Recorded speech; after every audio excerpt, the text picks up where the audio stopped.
านกำลังรับฟังสถานีวิทยุกระจายเสียงแห่งประเทศไทยจังหวัดลำพูน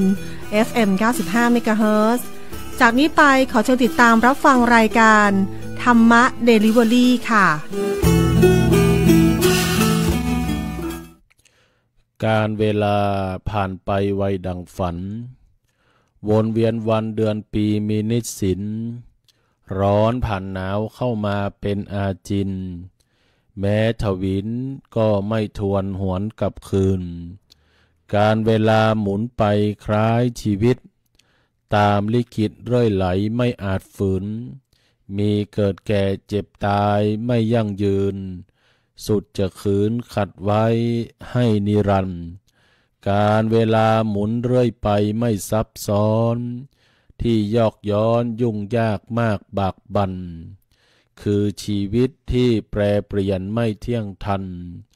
ทั้งสุขสันต์ทุกข์ทนระคนครองการเวลาเปลี่ยนผ่านแม้นานนับจงพร้อมรับด้วยใจไม่หม่นหมองใช้ปัญญาเลิศล้ำนำคันลองให้พ้นพ้องเพศภัยไร้มนทินขอเจริญสุขเจริญพรเจริญศีลเจริญธรรมจงบังเกิดมีกับบรรดาท่านสาธุชนพุทธบริษัททุกท่านที่กำลังติดตามรับฟังรายการธรรมะเดลิเวอรี่แสงธรรมที่ลำพูนโดยคณะสงฆ์จังหวัดลำพูนได้นำเอารายการธรรมะเอามาพบปะกับบรรดาญาติโยมท่านสาธุชนพุทธบริษัทท่านผู้ฟังที่อยู่ต่างบ้านต่างจองผ่านทางสถานีวิทยุกระจายเสียงแห่งประเทศไทยจังหวัดลำพูนสำนักประชาสัมพันธ์เขต 3กรมประชาสัมพันธ์ในคลื่นความถี่ FM 95 เมกะเฮิรตซ์ดำเนินรายการโดยอาตมภาพพระครูวิทิตธรรมานันท์หรือว่าตุโอมวัดสวนดอกตำบลในเมืองอำเภอเมืองลำพูนจังหวัดลำพูนเบอร์โทรศัพท์084 366 3223 084 366 3223เป็นประจำทุกวันอาทิตย์ในช่วงเวลายามบ่ายตั้งแต่เวลาบ่าย2จนถึงบ่าย3โดยประมาณหมุนคลื่นวิทยุ FM 95 สวทลำพูนมาอยู่โดยรายการธรรมะเดลิเวอรี่แสงธรรมที่ลำพูนเป็นธรรมะสวัสดียามบ่ายเป็นรายการธรรมะที่อยู่เคียงคู่เป็นเพื่อนร่วมคิดเป็นมิตรคู่บ้านรายการธรรมะที่มาเติมเต็มความหวังรายการธรรมะที่มาเติมเต็มรอยยิ้มรายการธรรมะที่มาเติมเต็มความรู้สึกความสุขความสดใสความกระจ่างแจ่มใสแห่งดวงใจที่บริสุทธิ์มาสู่กับบรรดาญาติโยมท่านผู้ฟังทั้งหลายทุกคนทุกท่านคณะสงฆ์จังหวัดลำพูนโดยพระเดชพระคุณหลวงพ่อท่านเจ้าคุณพระเทพรัตนนายกได้มอบหมายให้อาตมภาพพระครูวิทิตธรรมานันท์หรือว่าตุโอมวัดสวนดอกได้มีโอกาสในความร่วมไม้ร่วมมือจากทางสวทลำพูนเพื่อได้จัดรายการธรรมะในทุกวันอาทิตย์ช่วงเวลายามบ่ายเอามาสู่มาอู้มายื่นมาปั่นให้กับบรรดาญาติโยมท่านผู้ฟังทั้งหลายทุกคนทุกท่าน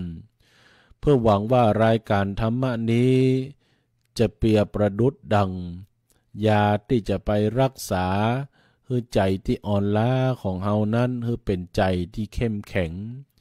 เปรียบประดุจดังยาที่ไปสมานแผลที่มันเป็นแผลถลอกแห่งหัวใจที่มันบักเข้มแข็งนั้นให้หายรายการธรรมะเดลิเวอรี่แสงธรรมที่ลำพูนจึงเป็นธรรมะหนึ่งกำลังใจจึงเป็นธรรมะเติมเต็มกำลังใจ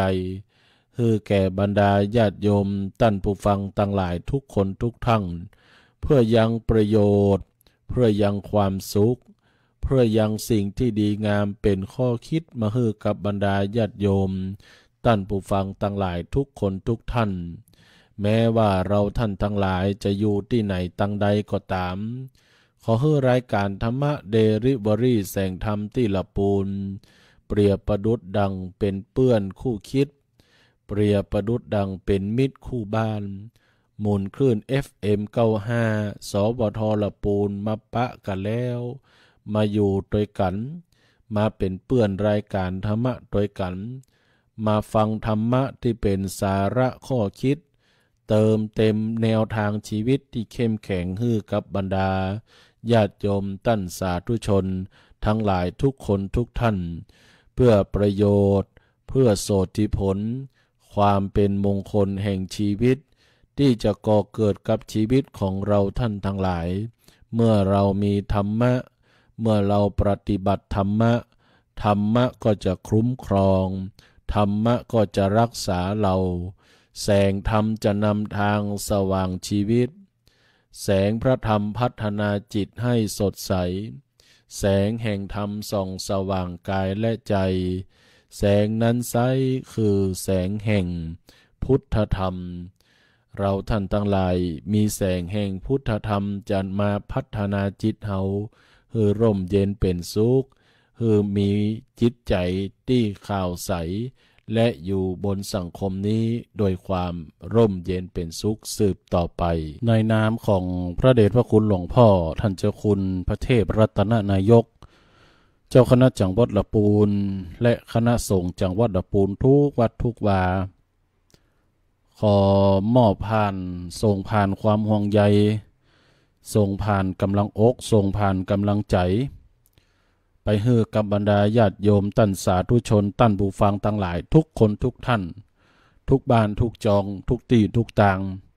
บ่ว่าจะอยู่แห่งหนตำบลใดขอฮือปากันรับรู้ไว้เตว่าคณะสงฆ์ตลอดถึงภาครัฐมีความห่วงใยในความเป็นอยู่ของพี่น้องศรัทธาประชาชนทั้งความเป็นอยู่ทางกายภาพ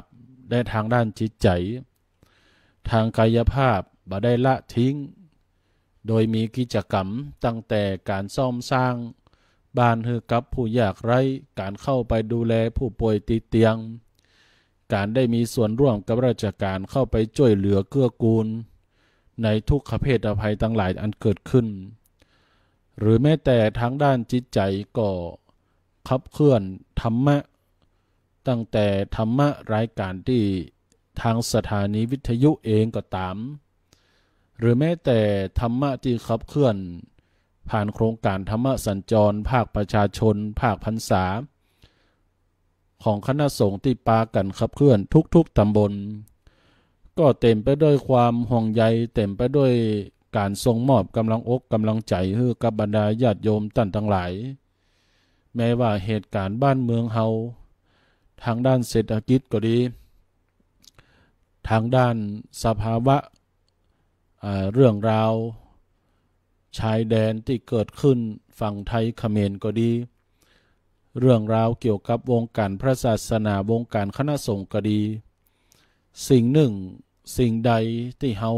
รับรู้ข่าวสารหรือแม้แต่การบ้านการเมืองที่มันเกิดขึ้นในสังคมบางครั้งบางทีเราท่านทั้งหลายเข้าไปมีโอกาสไปเสพสื่อทั้งหลายอันเป็นข้อจริงและข้อเท็จอันเกิดขึ้นเนี่ยทำให้สภาวะจิตใจของเฮานั้นย่อท้อต่ออุปสรรคต่อปัญหาต่อเรื่องราวที่เกิดขึ้นหลายท่านกังวล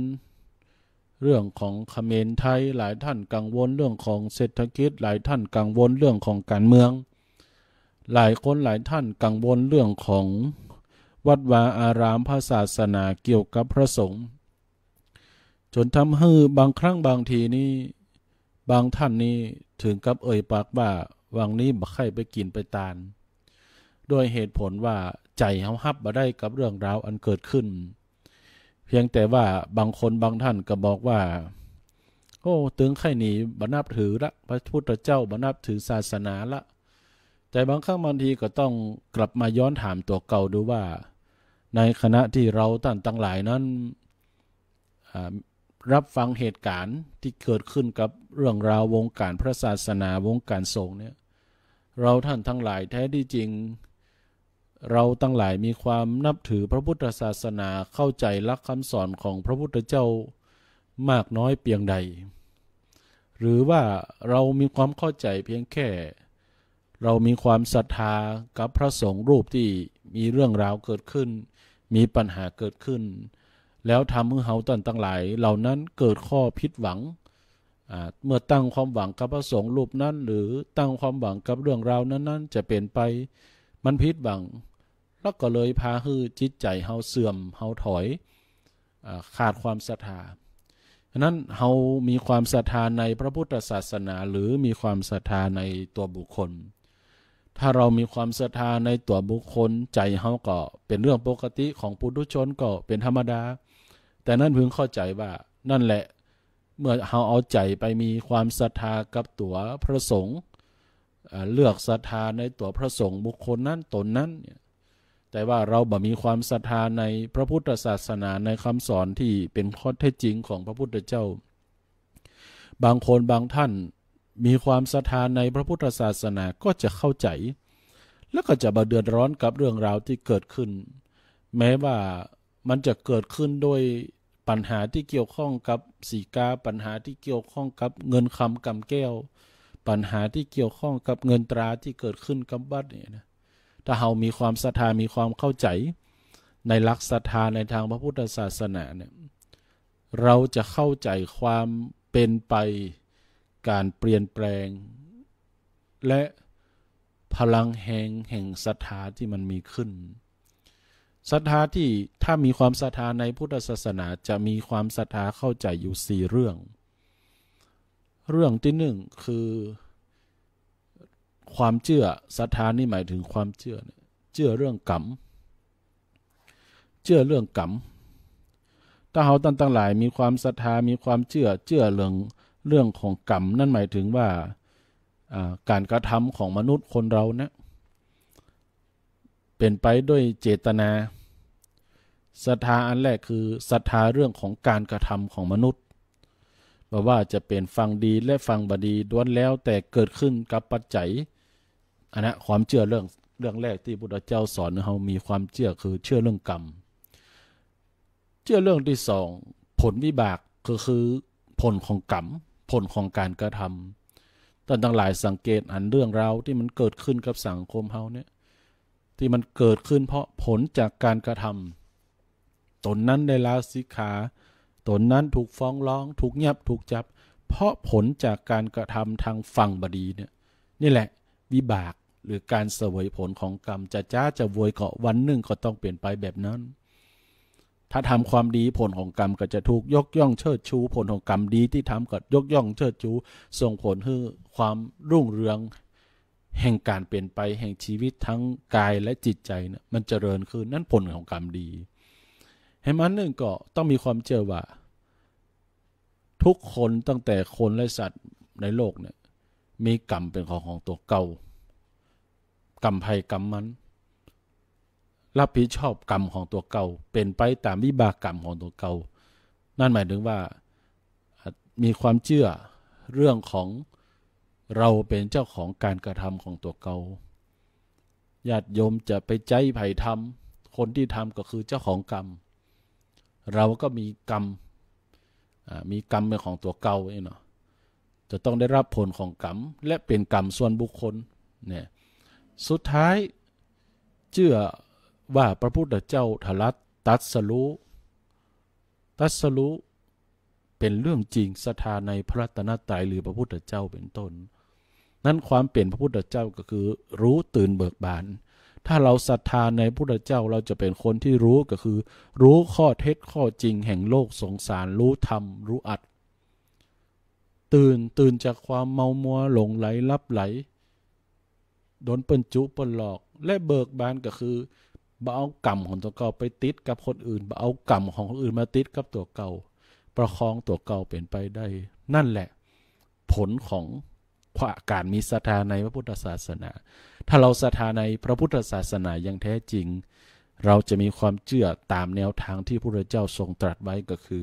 เชื่อเรื่องของการกระทำมนุษย์เชื่อเรื่องของผลจากการกระทำของมนุษย์เชื่อเรื่องกรรมเป็นเรื่องส่วนตัวของมนุษย์และเชื่อเรื่องการตรัสรู้ของพระพุทธเจ้าที่เป็นแนวทางให้เขาได้ใจชีวิตได้อย่างร่มเย็นเป็นสุขถ้าเขาเข้าใจจะเขาจะบ่ไปยึดติดตนนั้นโอ้มันเสื่อมมันเป็นอย่างนั้นเขาจะบ่สร้างความทุกข์ให้กับใจตัวเขาเพราะนั้นอันนี้คือเรื่องราวว่าถ้าเรามีพลังแห่งศรัทธาที่แท้จริงในตามแนวทางพุทธเขาจะเบาบางไหวต่อโลกสงสารเหตุการณ์ที่เกิดขึ้นแล้วเราจะสามารถประคองใจตนเองให้มีความสุขอยู่ตลอดเวลาจงรักษาตนให้พ้นจากทุกภัยทั้งหมดทั้งสิ้นเถิดอันเนี้ยคือกำลังใจของตัวเองให้ดีที่สุดคือรักษาตนให้พ้นจากทุกภัยทั้งหมดทั้งสิ้นเถิดคือดูแลกายดูแลใจของตัวเก่าเขาจะบ่มองเรื่องของคนอื่นจนทำให้เราตุกอกตุกใจ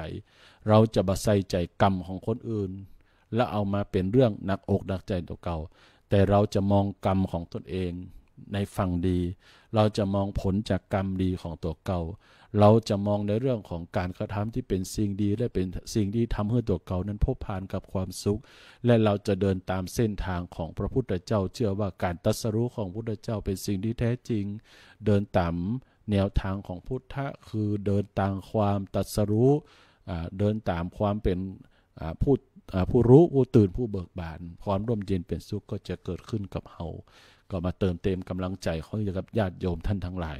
นอกเหนือจากนั้นช่วงนี้ก็เป็นช่วงที่มีงานสลากพัดมีงานสลากพัดเรื่องราวของสลากพัดนี้ก็หรือว่าเรื่องราวของงานประเพณี12เพ็งเนี่ยเดือน12บ้านเฮาเนี่ยนะ12เนี่ยก็ต้องอู้ถึงประวัติความเป็นมาว่าในการถวายทานประเพณีเดือน12เพ็งของภาคเหนือเฮาเนี่ยก็ต้องย้อนไปในสมัยพุทธกาลพระเจ้าพิมพิสารเนี่ยซึ่งมีพระราชศรัทธาในพุทธเจ้าได้ฟังเทศจากพุทธเจ้าจนบรรลุเป็นพระโสดาจันโสดาบันก็ทรงถวายทายทานแด่พุทธเจ้าสาวกเป็นประจำแต่ว่าในการถวายทานบ่เคยทานหรือว่าอุทิศให้แก่ญาติผู้ล่วงลับการครั้งหนึ่งเนี่ยก็คือฝูงเปรตที่เป็นญาติรู้สึกเศร้าโศกเสียใจไม่ได้รับส่วนกุศลวันหนึ่งพอถึงเวลาค่ำเวลาคืนก็มาสำแดงแปลงกายเป็นเพศมีเสียงหวยหวนเป็นตีน่ากลัวเหตุการณ์นั้นพระเจ้าพิมพิสารก็เลยเอาไปกราบทูลถามพุทธเจ้าก็แสดงเหตุให้ทราบว่าพระเจ้าพิมพิสารเนี่ยตานหลายๆอย่างแต่บ่เคยตานทุกครั้งที่ตานเนี่ยบ่เคยอุทิศไปถึงแก่หรือว่าบ่เคยหลั่งทักษิโนทกแผ่บุญไปถึงแก่ญาติผู้ล่วงลับก็เป็นเหตุที่มาว่าการทำบุญทิศส่วนกุศลในการบำเพ็ญทานในประเพณีเดือน12เนี่ยก็เป็นการที่ทำเพื่อตอบแทนคุณญาติทั้งหลายผู้ล่วงลับนั้นก็มีความเชื่อของบ้านเฮาว่าโดยเฉพาะภาคเหนือเนี่ยเดือน12เปิ้นจะปล่อยเราดวงวิญญาณพญายมพิบาลจะปล่อยเราดวงวิญญาณให้มารับของกินของทานบนโลกมนุษย์มาเอาส่วนกุศลผลบุญจากญาติพี่น้องก็เลยมักจะมีการทำบุญถวายทานเป็นกรณีพิเศษที่เช่นว่าถ้าเป็นทางภาคเหนือเฮานี่ก็จะทานสลากพัดประเพณีทานเปตพีเดือน12ภาคกลางก็จะมีตุดศาสตร์ภาคใต้ก็มีประเพณีชิงเปรตอีสานก็จะเป็นบุญข้าวประดับดินเนี่ยก็เป็นภาคเหนือเขาเป็นสลากพัดก็จะต้านกันฉะนั้นในธรรมเปตพีได้กล่าวว่าเราญาติทั้งหลายที่มารับส่วนบุญส่วนกุศลในเดือน12เนี่ยฝูงญาติทั้งหลายที่ได้รับส่วนบุญส่วนกุศลจากลูกจากหลานผีที่เป็นสามีก็จะปิกมาหาภรรยาลูกเต้าที่ตายก็จะปิกมาหาพ่อแม่ก็จะปิกมาหาลูกเต้าเองนะกลับมาเมื่อมารับของกินของทานก็กลับเอาบุญเอากุศลปิกไปบางตนสมปานแก่กล้าได้ไปเกิดสวงสวรรค์ก่อนไปเกิดกับมาปั่นจงไว้ใจให้ลูกหลานที่ตานนะเจริญวุฒิจำเริญการกุ้งหลุ่งเรื่องหิมากะคืนเนี่ยกับปั่นปอดแต่มีดวงวิญญาณแห่งกลุ่มหนึ่งที่ล้อเฝ้าอีกนะในธรรมบ่หน่อยล้อเฝ้าว่ามาเมื่อใดลูกกับบัตานผัวกับบัตานเมียกับบัตานญาติพี่น้องกับบัตานจะปีกไปละเปิ้นจะมดบดช่วงเทศกาลที่พญายมเปิ้นปล่อยดวงวิญญาณมาละบ่ได้รับส่วนบุญพอมันหมดเวลาเปิ้นก็จะเป็นต้องเอาดวงวิญญาณจากไปก่อนจากไปเนี่ยเราดวงวิญญาณก็ จมแจ้งคนที่อยู่ตั้งหลังว่ายามอยู่กูละมรดกทรัพย์สินเอาไว้ให้สู่ได้อยู่สุขสบายแต่สู่บ่ตอบเป็นคุณต่อนนี้ไปหน้าของสู่อย่าได้หิมาก็ขึ้นหิขึ้นศอกลงมาในธรรมว่าหิขึ้นศอกลงมาจะกล้าจะขายคือขาดทุนคือมีโรคภัยไข้เจ็บก็คือเป็นกำจมกำแจ้งของเราบุพเปตพีทั้งหลายที่บ่ได้รับส่วนบุญนั้นก็เป็นเรื่องของการทำบุญสุนทานในประเพณีเดือน12ก็เป็นที่มาในเรื่องของการทานสรรคพัดบรรเทาก็มาเติมเต็มความรู้เติมเต็มกำลังอกกำลังใจให้กับญาติโยมท่านผู้ฟังทั้งหลายในช่วงแรกนี้ตัวสำหรับในช่วงของคำคมธรรมวาทะประจำวันในวันนี้อาตมภาพจะได้หยิบยกสาธกน้อมนำเอาข้อคิดธรรมวลีเป็นเรื่องของธรรมะที่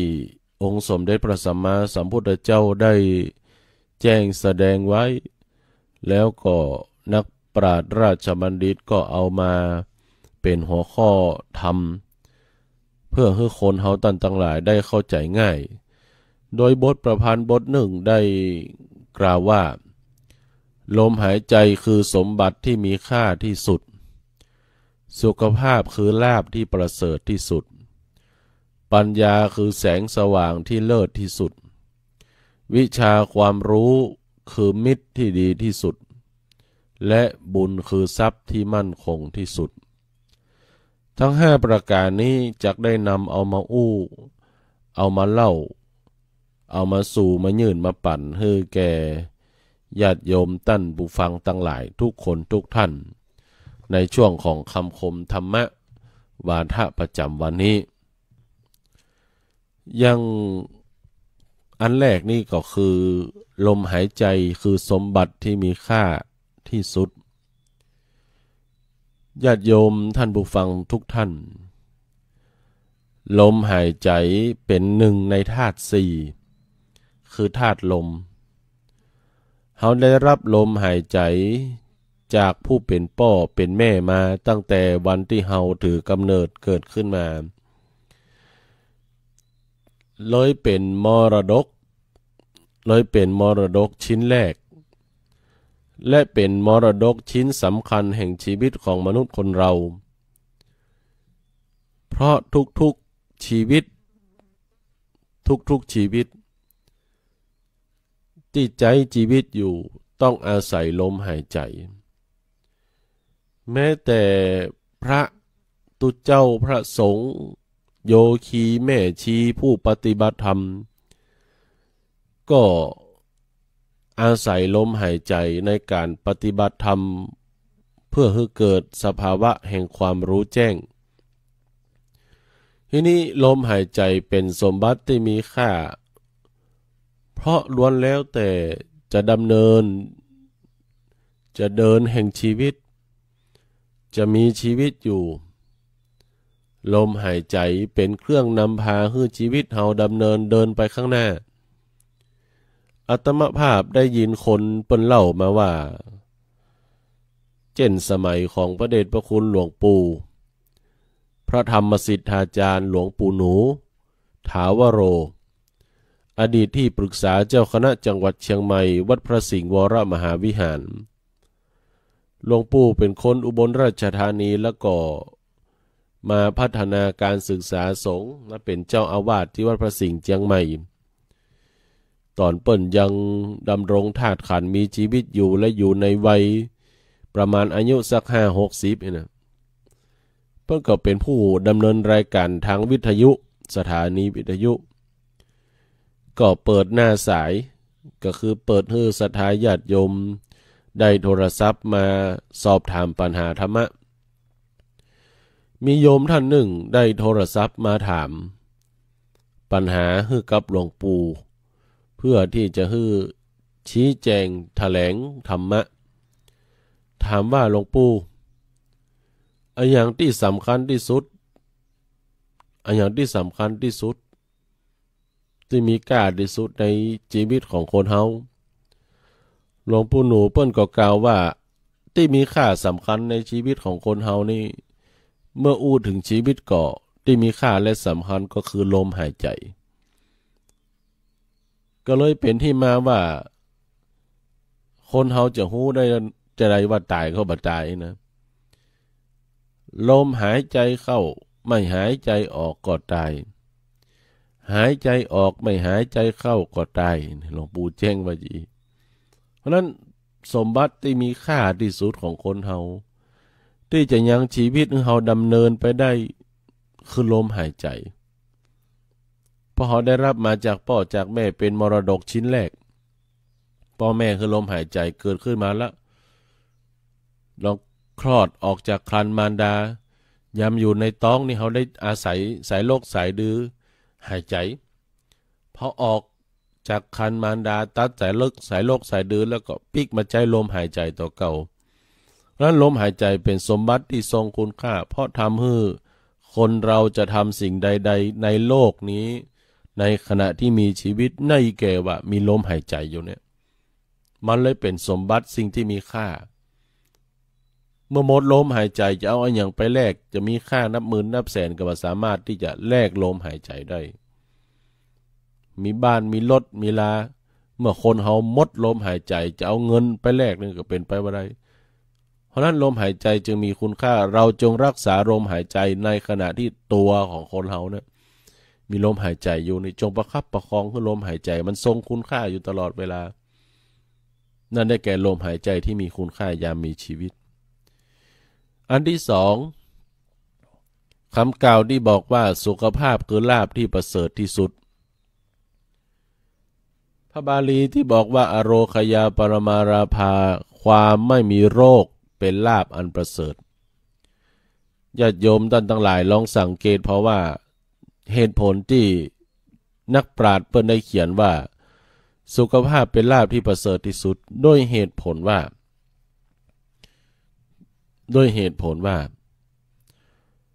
สุขภาพของมนุษย์คนเรานี่เป็นเครื่องยังความประเสริฐแห่งชีวิตโดยเหตุผลที่บอกว่าเฮามีเงินมีทองเฮามีทรัพย์มีสินเพียงใดก็ตามหรือถูกหวยนักเพียงใดก็ตามเลยนะแต่สุมาเตอะท่านผู้ฟังญาติโยมทั้งหลายเฮาเจ็บเฮาป่วยเฮาบ่สบายเฮาเป็นหั่นเป็นนี่เจ็บไข้ได้ป่วยแม้แต่ป่วยเล็กๆน้อยๆอาทิแบบเป็นหวัดเป็นไข้บ่สบายแล้วนอนแทบนอนแบบฟื้นเนื้อฟื้นตัวอีนะท่านหลายสังเกตเพราะมันตึงบ่ค่อยได้ใครมีอย่างสักอย่างขนาดว่าเจ็บป่วยเป็นไข้เป็นเมื่อยบ่ได้แล้วคนที่เปิ้นเจ็บป่วยเป็นเมื่อยเป็นไข้เนี่ยที่อยู่ในโรงพยาบาลแห่งกีชีวิตนี่นะที่กำลังรักษาตัวอยู่เชื่อเขาว่า 80% ของมนุษย์ที่กำลังรักษาตัวด้วยโรคภัยไข้เจ็บบ่มีภัยปรารถนาไข้ได้ไข้มีไข้เป็นอย่างสักอย่างแต่ปรารถนาอย่างเดียวคือไข้หายจากโรคภัยไข้เจ็บ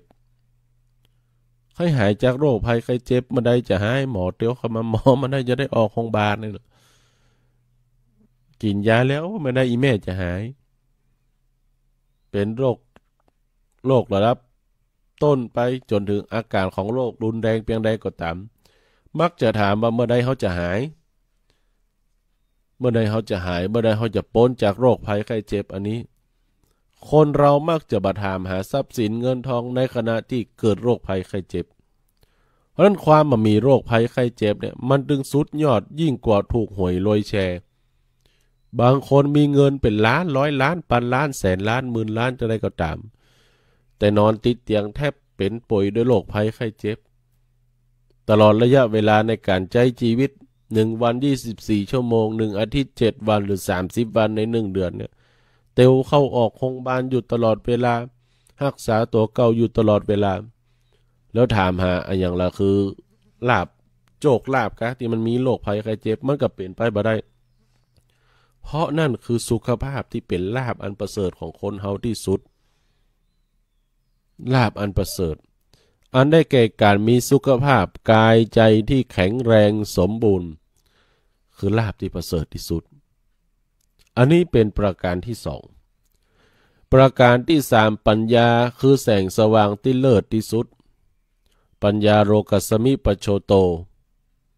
ญาติโยมเป็นเยงพอพระบาลีบทนี้เพิ่นบอกปัญญาเป็นแสงสว่างที่สุดในโลกพระอาทิตย์พระจันทร์ที่เคยส่องสว่างพระอาทิตย์มันส่องสว่างได้ในยามกลางวันพอพบค่ำพระอาทิตย์ตกกระดับไปพระจันทร์ขึ้นมาแทนส่องในยามกลางคืนเพราะถึงยามรุ่งอรุณเบิกฟ้ายามเจ้าพระอาทิตย์ขึ้นพระจันทร์ต้องลบไปแสงไฟที่บอกว่าส่องสว่างที่สุดหลอดนีออนที่แจ้งที่สุดวัดสูงที่สุดยังมีวันดับยังมีเวลาแต่แสงสว่างแห่งปัญญาของคนเฮานี้ไม่มีวันหมดไม่มีวันดับเป็นแสงสว่างที่เลิศที่สุดเพราะปัญญาของมนุษย์คนเรานั้นสามารถเอาตัวลุลอดได้ลุลอดจากตัณหาโลภะโทสะโมหะความโกรธความหลงความเกลียดปัญญาสามารถเอาตัวลุลอดไปหาสิ่งที่ดีงามเอาตัวข้ามพ้นสิ่งที่บดีทั้งหลายสามารถรู้เหตุรู้ผลรู้ตนรู้การรู้ประมาณรู้ชุมชนรู้สังคมเพราะตัวปัญญามันไปพิจารณาหันกุสิ่งกุอย่างมองหันคุณค่าของการมีชีวิตมองหันคุณค่าของลมหายใจมองหันสิ่งที่สำคัญคือสุขภาพอาศัยปัญญาที่มันเปล่งแจ้งเพราะนั้นปัญญาจึงเป็นแสงสว่างที่มีค่าที่สุดบ่มีแสงอะไรอย่างไปเทียบเคียงกับแสงแห่งปัญญาได้อันนี้เป็นประการที่3ประการที่4วิชาความรู้คือมิตรที่ดีที่สุดสิ่งที่เฮาท่านทั้งหลายเล่าเรียนศึกษามาตั้งแต่ในระดับอนุบาลตั้งแต่ประถมไว้ขึ้นมาอนุบาลขึ้นมาในระดับประถมขึ้นมาในระดับอุดมศึกษาขึ้นมาอยู่ในระดับใดๆก็ตามลองไปแยงไปกอยพอหรอมันเพิ่มพูนวิชาความรู้ตั้งแต่ท่องกอไก่ขอไข่ขอขวดขอไข่ขอควายขอคน1 2 3 4 ABCD นะถ้าเป็นภาษาล้านนากับคะก็ข้างง่ายทุกวิชาความรู้ทุกแขนงที่เฮาศึกษาเราเล่าเรียนท่องบนทรงจำก็เกิดเป็นวิชาความรู้ที่ติดตนมาโดยตลอดรวมถึงวิชาความรู้ภาควิชาการภาคทฤษฎีและปฏิบัติก็เกิดเป็นพลังความรู้ที่มันเป็นมิตรคู่เป็นมิตรที่ดีที่สุดเพราะความรู้สามารถนำคนให้มีอาชีพความรู้ประสบการณ์สามารถทำให้คนแยกแยะเหตุผลแยกแยะดีชั่วแยกแยะสิ่งใดควรทำเป็นอันดับแรกสิ่งใดควรทำเป็นอันดับท้ายวิชาความรู้สามารถทำให้คนเฮาอยู่ร่วมกับสังคมได้วิชาความรู้สามารถอยู่ทำให้เฮาทั้งหลายอยู่ร่วมกับทุกคนได้วิชาความรู้สามารถให้เฮาทำงานในหน่วยงานในองค์กรได้อย่างมีประสิทธิภาพตราบใดเฮาทั้งหลายยังมันศึกษาเล่าเรียนการศึกษาทั้งชีวิตเกิดขึ้นทั้งชีวิตทั้งทุกรูปแบบจึงเปรียบประดุจดังมิตรเปื้อนบางครั้งบางทีเฮามีเปื้อนบางครั้งเรียนจบกันมาก็ไปคนตีคนทางเปื้อนที่บอกว่ารักกันทำงานอยู่ในบริษัทเดียวกันนี่นะบางครั้งบางทีศรัทธาญาติโยมท่านผู้ฟังทั้งหลายเมื่อถึงคราวจะขึ้นไปเสาะหาตำแหน่งเงินเดือนเพิ่มขึ้นที่สูงขึ้นต่างคนก็ต้องดำเนินชีวิตไปเป็นของใครของมันแต่วิชาความรู้มันจะควบคู่เคียงข้างเราไปตลอดเวลามันจึงเปรียบประดุจดังมิตรที่ดีที่สุดอันนี้วิชาความรู้เปรียบประดุจดังมิตรที่ดีที่สุดสุดท้ายบุญคือทรัพย์ที่มั่นคงที่สุดญาติโยมท่านผู้ฟังทั้งหลายบุญคือทรัพย์ที่มั่นคงที่สุดเพราะอะไรอย่างทรัพย์สินเงินทองคนเฮาหาไว้หิไว้เสาะไว้หาไว้ปลายทางแห่งชีวิตบ่สามารถหยิบจับกำไปได้แม้แต่เสาะหาละไว้มีนัก เกิดถูกขโมยขโจรลักไปบ่สามารถเอาปิกมาได้เหมาะเกิดถูกผีพนันเข้าสิงก็ไปเสี่ยงไปซ้ำเกิดถูกไฟไหม้ก็บ่เหลืออย่างให้เหมาะแต่บุญเนี่ยคือทรัพย์ที่มั่นคงเพราะอะไรอย่างบุญยิ่งทำยิ่งได้บุญบารมียิ่งทำยิ่งได้บุญบารมียิ่งทำยิ่งเพิ่มพูนบุญบารมียิ่งทำยิ่งเป็นทรัพย์ที่มั่นคงไว้ให้ชีวิตตัวเก่าอยู่ตลอดเวลาบุญบารมียิ่งทำเมื่อเฮาตั้นตะหลายมองว่ามันมั่นคงเพราะอย่างมันอยู่ทั้งภพนี้และมันไปทั้งภพแน่บุญบารมีอยู่ทั้งภพนี้อันได้แก่อย่างละแม้แต่เราทำบุญไปได้เป็นทรัพย์สมบัติเรียกว่าอริยทรัพย์นะต่อให้ขโมยเก่งเพียงใดก็ตามต่อให้ขโมยเก่งเพียงใดก็ตามคอเซ็นเตอร์จ้างอู้เพียงใดก็ตามหรือแม้แต่ว่าเป็นมหาโจรที่เกลี้ยกล่อมเพียงใดก็ตามต่อให้มันตัดแข้งตัดขาเฮาไปมันก็บ่สามารถลักเอาบุญที่เฮาสร้างสมเป็นบุญบารมีไปได้ทั้งหลายสังเกตพอจะได้ทรัพย์สินที่ถูกโจรกรรมด้วยคอลเซ็นเตอร์โทรมาจุไล่อันนี้คือทรัพย์สินทรัพย์ภายนอกแต่ทรัพย์ภายในต่อมันโทรศัพท์มาเพียงใดมันเก่งไปได้ก็ตามมันเอาไปบ่ได้เพราะบุญเป็นสมบัติประจำกายแห่งชีวิตบุญเป็นสมบัติประจำกายแห่งชีวิตเรียกว่าบุญเป็นอริยทรัพย์นั้นบุญนอกเหนือจากขโมยขโจรลักไปบ่ได้ยิ่งทำยิ่งเพิ่มพูนก็เปรียบประดุจทำให้ตัวเก่าอยู่ตลอดเวลาบุญไม่ยามจากลาชีวิตก็เป็นบุญหนุนนำไป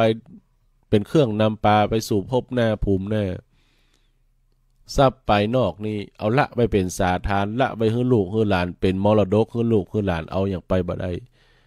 แต่ทรัพย์ภายในหรือว่าบุญบารมีที่เราได้สร้างสมเอาไว้มันติดตนเราไปอยู่ตลอดเวลาแม้ยามพรากจากลาหมดชีวิตบุญก็ยังติด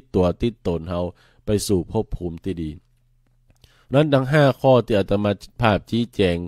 เอามาอู้สู่ญาติโยมท่านผู้ฟังทั้งหลายลมหายใจคือสมบัติที่มีค่าที่สุดสุขภาพคือลาภที่ประเสริฐที่สุดปัญญาคือแสงสว่างที่เลิศที่สุดวิชาความรู้คือมิตรที่ดีที่สุดบุญคือทรัพย์ที่มั่นคงที่สุดจักเป็นเครื่องนำพาให้ชีวิตของคนเรารู้จักสิ่งที่ดีที่สุดแล้วสามารถทำในสิ่งที่ดีที่สุดไปพบผ่านกับความสุขที่ดีที่สุดสำหรับชีวิตของคนเราฝากคำคมธรรมะวาทะเอามาให้ญาติโยมสาธุชนท่านทั้งหลายพอเป็นแนวคิดพอเป็นแนวทางพอสมควรแก่กาลเวลาสำหรับช่วงคำคมธรรมะวาทะประจำวันในวันนี้และก่อนที่จะนำรายการจากลาบรรดาพ่อแม่พี่น้องญาติโยมสาธุชนท่านผู้ฟังไปกันก่อนนี้ก็มีข่าวประชาสัมพันธ์ประกาศอู้เอิญเจิญจวนกับบรรดาญาติโยมท่านผู้ฟังทั้งหลายข่าวแรกก็ประชาสัมพันธ์ของคณะสงฆ์ตำบลในเมืองเขต2ขอเชิญร่วมโครงการส่งเสริมการจัดกิจกรรมการเผยแพร่พระพุทธศาสนาโครงการธรรมสัญจรจังหวัดลำพูนของคณะสงฆ์ตำบลในเมืองเขต2ภาคพรรษาประจำปี2568ซึ่งมีการจัดกิจกรรมขับเคลื่อนธรรมสัญจรไปแต่ละวัดในเขตตำบลในเมืองเขต2จำนวน10ครั้งด้วยกันก็เริ่มตั้งแต่ครั้งที่1วันที่18กรกฎาคม2568ที่วัดจังสีครั้งที่2ในวันที่25เดือนกรกฎาคม2568ที่วัดศรีบุญเรืองครั้งที่3วันที่2สิงหาคม2568ที่วัดพระคงฤาษี